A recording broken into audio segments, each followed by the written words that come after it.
দেবু আয়কর অফিসে চাকরি পেয়েছে? হ্যাঁ, গেট অফিসার হিসেবে কাজে যোগদান করেছে।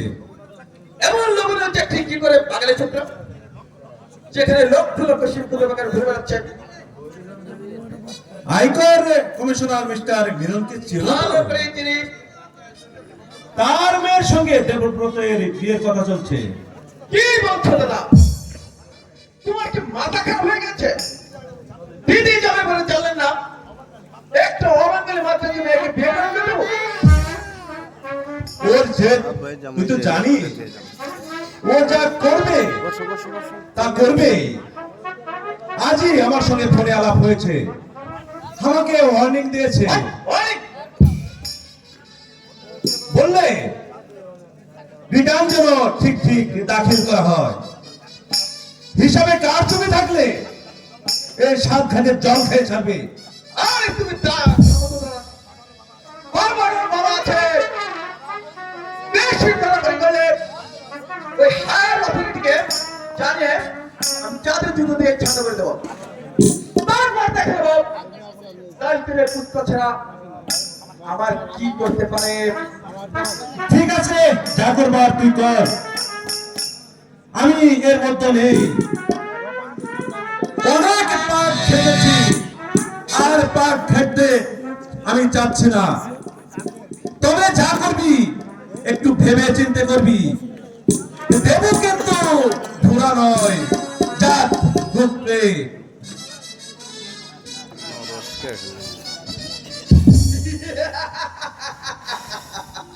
চপ কেউ উঠে ওর তিস্তা তবে উঠে ভেঙে পুড়িয়ে চুরমার করে দেবো। ওই তালার সুরভার সরকারি কর্মচারীরা নাকি ঘুষ খায় না, এই কথা কে বিশ্বাস করে?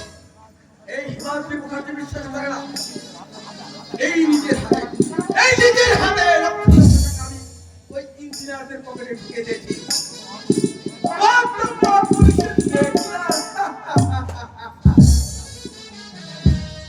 কি খবর কন্ট্রাক্টর সাহেব? যেখানে মন্ত্রী দরকার জাতীয় সড়ক তৈরি হয়ে গেল?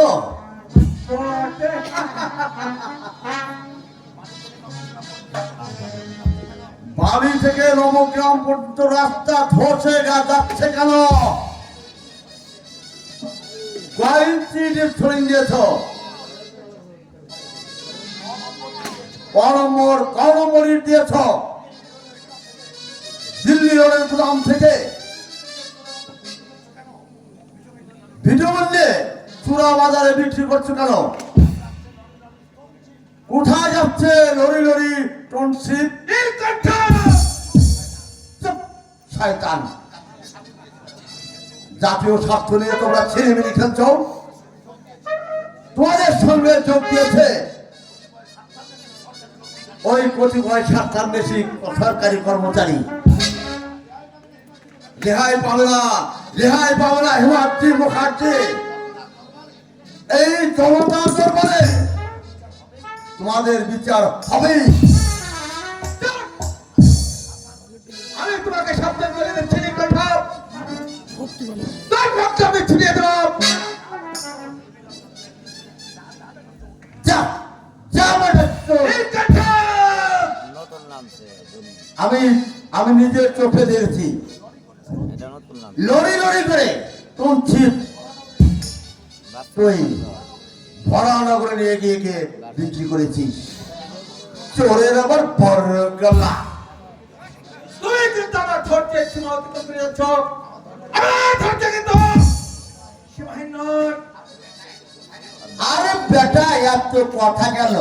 বাপে আছিল বই মাস্টার। এই ভগবানের নামে দিব্যি করে বলতে পারাম? ওই ভগ্নিমতির 4 তলা আমার বাড়ি করতে যত মাল মশলা তুই নিয়েছি, এই চুরি মাল দেখি না? এই তোর মা বাবার দিব্যি করে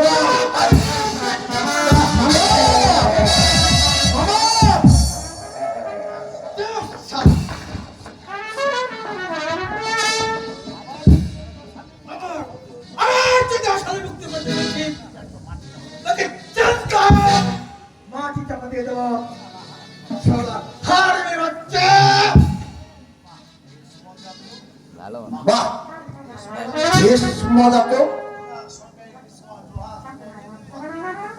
তোমরা সরকারি লোহা সিমেন্ট ধোঁয়াতে চুরি করবে, আর আমি দেখেও বলতে পারবো না?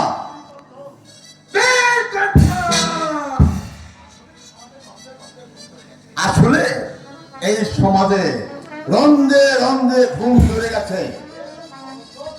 যে যত বড় চোর সে বড়, সে তত বড় নেতা। আর এটা আমিও তোমার ভবিষ্যৎ বাণী করে গেলাম। নন্দ নন্দ 10 বছর বাদে হ্যাঁ নন্দ তুমি মিস্ত্রি একজন নন্দ মিস্ত্রি নামজাদা চোরের লিডার হতে পারবে।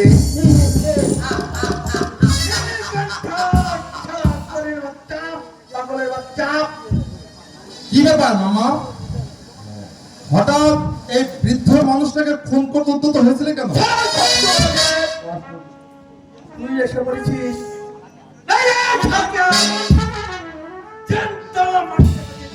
মামা, তুমি নাকি লেখাপড়া জানা শিক্ষিত ভদ্রলোক, কিন্তু তোমার এই মুখের ভাষা কুলিদের মতো কেন? তুই কি পায়ে পা দিয়ে ঝগড়া করতে এসেছিস? না মামা, তুমি ইতর হতে পারো, আমি কেন ছোট লোক হব?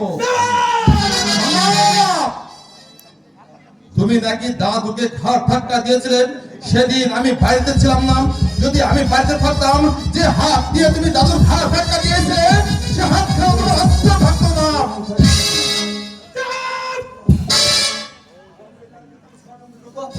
আর মনে হইল একটা বাবারে মুখে দেব না, কাজেই ছেড়ে দেব। মামা, ছোটবেলা থেকে